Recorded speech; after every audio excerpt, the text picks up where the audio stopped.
প্রধানমন্ত্রী শেখ হাসিনা বলেছেন, স্বাধীনতার সুফল প্রতিটি মানুষের কাছে পৌঁছে দেওয়ার লক্ষ্য নিয়ে কাজ করছে আওয়ামী লীগ সরকার। রাজধানীর বঙ্গবন্ধু আন্তর্জাতিক সম্মেলন কেন্দ্রে সকালে স্বাধীনতা পুরস্কার প্রদান অনুষ্ঠানে একথা বলেন তিনি। সমৃদ্ধি অর্জনের জন্যই জাতীয় ঐক্যের মাধ্যমে রাষ্ট্র পরিচালনা করতে জাতির পিতা বাকশাল প্রতিষ্ঠা করেছিলেন বলেও জানান শেখ হাসিনা। তিনি বলেন, পরাজিত শক্তির দোসররা বারবার চেষ্টা করেছে স্বাধীনতাকে ভুলুণ্ঠিত করতে। সমুন্নত রাখার জন্য ৭১-এর মুক্তিযুদ্ধে যেসব মহাপ্রাণের আত্মত্যাগে স্বাধীনতা অর্জনের মধ্য দিয়ে শত্রুমুক্ত হয়েছিল বাংলাদেশ, তাদের স্মরণে প্রতি বছরের মতো এবারও সরকারের পক্ষ থেকে আয়োজিত হয় স্বাধীনতা পুরস্কার প্রদানের আনুষ্ঠানিকতা।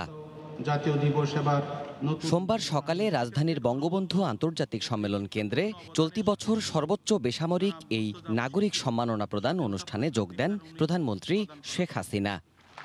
স্বাধীনতা পুরস্কারের বিভিন্ন ক্ষেত্রে অগ্রযাত্রার দিশারি হিসেবে এবছর ১৩ বিশিষ্ট ব্যক্তি ও একটি প্রতিষ্ঠানকে স্বাধীনতা পুরস্কারে ভূষিত করা হয়। জাতীয় পর্যায়ে গৌরবোজ্জ্বল ও কৃতিত্বপূর্ণ অবদানের স্বীকৃতি হিসেবে মুক্তিযুদ্ধ, চিকিৎসাবিদ্যা, সমাজসেবা, সংস্কৃতি, সাহিত্য, গবেষণা ও বিজ্ঞান প্রযুক্তি ক্যাটাগরিতে কৃতিজনদের হাতে এই পুরস্কার তুলে দেন সরকার প্রধান শেখ হাসিনা।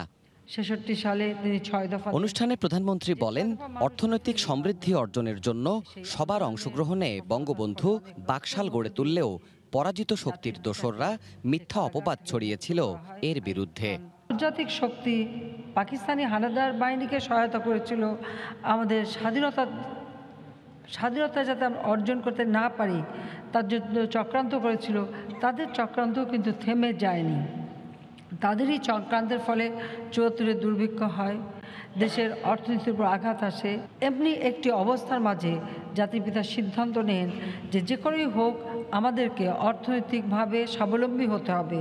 সেই চিন্তা থেকেই তিনি সকল দলকে নিয়ে ঐক্যবদ্ধ করে তিনি রাষ্ট্র পরিচালনা করে অর্থনৈতিক মুক্তির অর্জনটা ত্বরান্বিত করতে চেয়েছিলেন। স্বাধীনতার সুফল প্রত্যেকটি মানুষের কাছে পৌঁছে দেয়াই এখন মূল লক্ষ্য উল্লেখ করে শেখ হাসিনা বলেন, ২৫শে মার্চের আন্তর্জাতিক স্বীকৃতি আদায়ের জোর প্রচেষ্টা চালাতে হবে।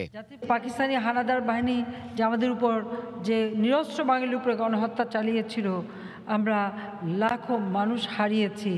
কাজে এই দিনটি গণহত্যা দিবস হিসেবে যাতে আন্তর্জাতিক স্বীকৃতি পায়, সেটার জন্য আমাদের প্রচেষ্টা চালাতে হবে। শেখ হাসিনা বলেন, অব্যাহত উন্নয়নের ফলে বিশ্বের দাতা সংস্থাগুলো এখন আর করুণার চোখে দেখে না দেশকে, এটি এখন বড় অর্জন। উৎপাদন হবে।